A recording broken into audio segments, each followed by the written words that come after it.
Thanks very much for staying with us. Time now for Eye on Africa with me, Georgia Calvin-Smith. Tonight, government critics in the African kingdom of Eswatini claim that dozens of people have been killed in protests as the army is called in to quell what remains of this week's rallies. Also, Senegal's new law on terrorism has sparked clashes. The government says the changes are needed in the fight against terrorism, while its critics say that it's a threat to fundamental rights. And we take a closer look at the legendary traffic jams of the Guinean capital of Conakry, which have just gotten worse since motorcycle taxis were banned in the city in May. But first, although Thursday proved to be calmer in Eswatini, the army has been called in to rein in days of looting and clashes. Now, it's Africa's last absolute monarchy, and demonstrations against King Mswati escalated this week. Opposition party Podemo claims that around 40 people were killed in the crackdown. Internet blackouts were brought in, and rights activists have accused the government of systematically crushing freedom of expression. There have been international calls for restraint from security forces after reports of indiscriminate shooting at protesters. With more on this, we're joined by our Sam Bradpiece. Sam, so first of all, give us a sense about what the root of all this unrest was about. Why is there so much frustration against the king? Well, these protests really emerged after 3 pro-democracy MPs began calling for an elected prime minister. As you've already mentioned, Eswatini is the last remaining absolute monarchy in Africa. Currently, the prime minister is appointed directly by the king. So these are essentially pro-democracy protests. And there's a special anger for the Eswatini royal family. This is a country where most of the population live in poverty, and where a small group of people, this small royal family, are known for kind of lavishly splashing the cash. In 2019, for example, civil servants actually went on strike after a particularly large consignment of luxury cars was delivered to the country. This was seen as completely over the top, and it turns out that the Eswatini royal family are particularly fond of Rolls Royces.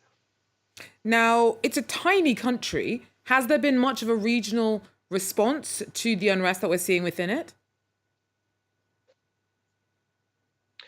Yes, it turns out, it must be said, the most important regional response when you think about Eswatini has to be that of South Africa. The South African Foreign Ministry coming out today and saying really that they were concerned about the situation. They called on the security forces to show restraint. And when it comes to the geopolitics of the region, it has to be said that South Africa is particularly important. Eswatini relies on imports from South Africa to supply most of its goods, from food to vehicles to even energy.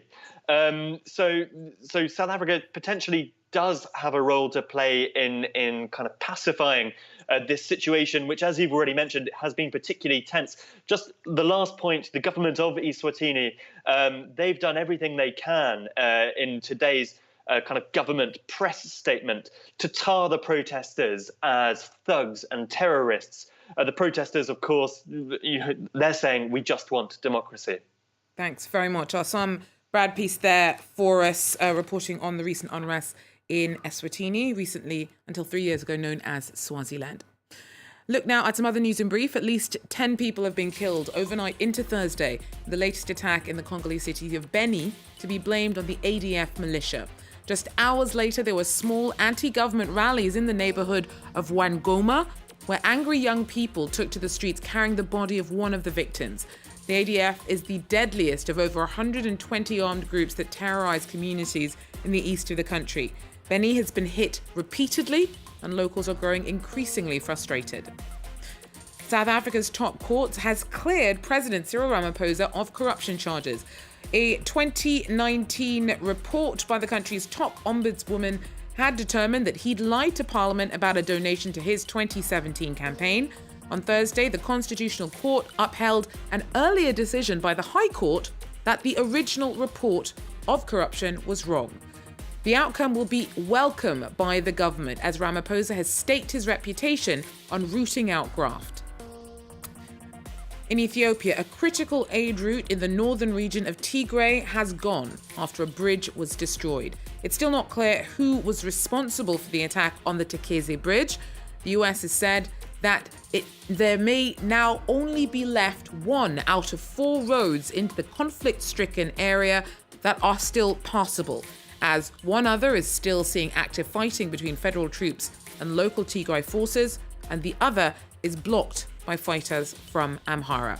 Now, thousands are thought to have been killed in a brutal conflict in Tigray that's been running since last November. The Tigray Defense Forces retook the capital of Mekelle this week and have rejected offers of a ceasefire, claiming to have government soldiers on the back foot. And Nigeria's parliament approved a landmark oil bill that will hopefully help local communities get more benefit from oil companies exploiting their natural resources. Oil-producing states have long complained of underdevelopment and environmental damage. Now, between 3 and 5% of companies' operating costs should be ploughed back into local projects. However, many activists say that still falls short of the 25% that they were hoping would be returned to host communities.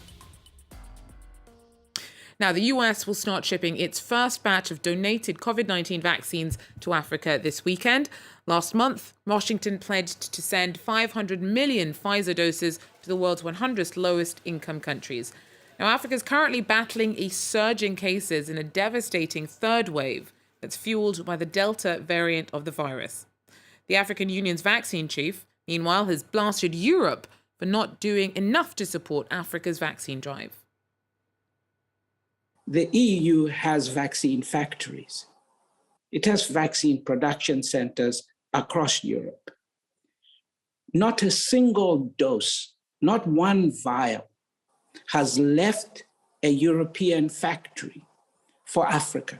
Now is the time for Europe to open up its production facilities so that we can buy vaccines. We are not asking for donations.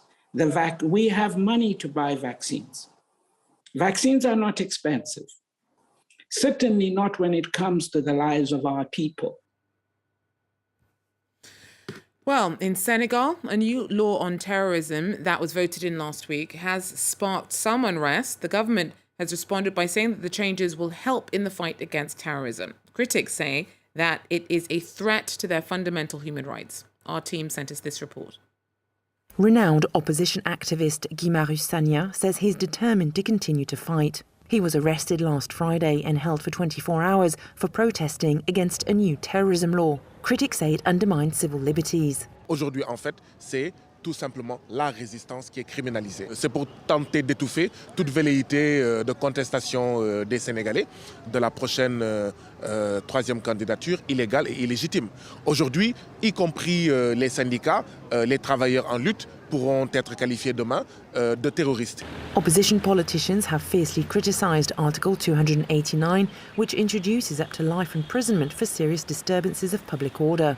The presidential majority insists that the law is needed to combat terrorism and won't negatively impact individual freedoms. Le droit de manifester est un droit constitutionnel.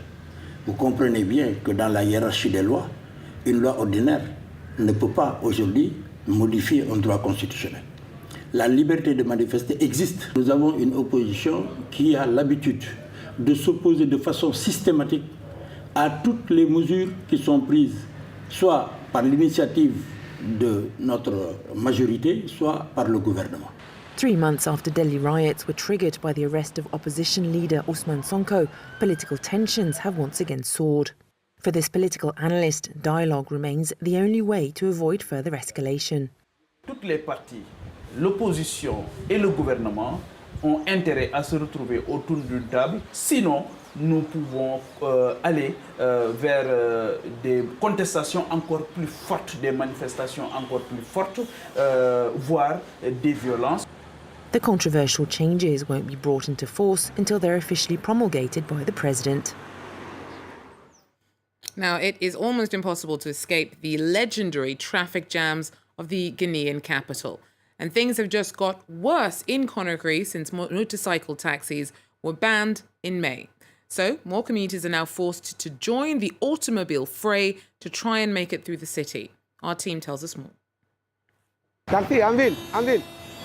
It's 7 a.m. at the Hamdalai crossroads in the suburbs of Conakry, and Jean-Baptiste is desperately trying to reach the city centre to get to work. En ville. Depuis plus de 30 minutes, je suis arrêté ici, n'est pas pour emprunter, n'est pas un taxi. Je ne gagne pas. Ça vient bourrer et puis il y en a, ils n'arrivent même pas en ville. Donc ça devient n'est pas un problème pour moi. C'est un calvaire. After 45 minutes, the civil servant finally finds a vehicle, but his ordeal is far from over. Je ne sais pas à quelle heure je vais arriver. D'habitude, quand je sortais, n'est pas, avec les embouteillages comme ça, je parvenais n'est pas à prendre n'est pas un taxi motard, et puis pour m'amener rapidement. Mais voilà, nous sommes bloqués comme ça. C'est difficile. C'est très difficile. In Conakry, motorcycle taxis are often the only alternative to get around the monstrous traffic jams. But since the beginning of May, they've been barred from entering the city centre, which houses ministries and businesses. Samuel has to drop off his clients here or risk having his motorcycle confiscated by the police. On nous a interdit de franchir le pont. Bon, je ne sais pas pourquoi cette décision. Sinon, ça ne nous arrange pas. Étant étudiant diplômé sans emploi, on est obligé de faire cette activité pour subvenir à nos besoins. According to the authorities, there was an urgent need to limit the traffic of motorcycle taxis. La plupart des grands accidents qu'on a eus, accidents mortels, dans ces derniers temps, c'est les mototaxis. La plupart des jeunes aussi qui sont infirmes aujourd'hui, handicapés, à vie, c'est les mototaxis. The measures announced by the authorities also include the compulsory wearing of helmets and a ban on transporting pregnant women. Well, that's it for Eye in Africa. Thanks for joining us, and do so again if you can. Take care.